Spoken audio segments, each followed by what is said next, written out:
மாதம் சொல்கிறாரு, நினைவு ஞாபகப்படுத்துகிறேன். வாதையில் என்னால் உனக்கு கொடுக்கப்பட்டது, வாதை என்னால் உனக்கு கொடுக்கப்பட்டது, என் மனைவியின் வாதை வந்து கடவுளால் கொடுக்கப்பட்டது. என் குமாரன் நேசகுமாரன் உனக்காக வேண்டுகிறான், அவனுக்காக நான் உனக்கு இறங்குகிறேன். நான் என் மனைவிக்காக வேண்டுறேன், என் குமாரன் நேசகுமாரன் உனக்காக வேண்டுகிறான் கடவுள் சொல்றாரு.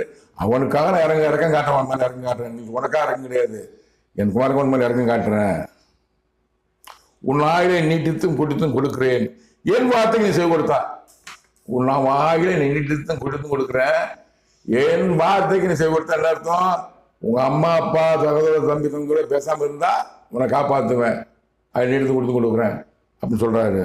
மறுதளித்தால் உன் ஆவியை நானே எடுத்து விடுவேன். நான் சொல்ல கேட்கணும், போங்க கடவுள் நீங்க போங்க சொல்லிட்டு உன்னோட அம்மா அப்பா தம்பி தொடர்ந்து பேசுனீங்கன்னா உன் ஆவியை எடுத்து விடுவேன் கடவுள் எச்சரிக்கிறாரு. பல முறை சொல்றாரு, சொல்லி எத்தனை தடவை இதை 11 தடவை சொல்லிட்டாரு.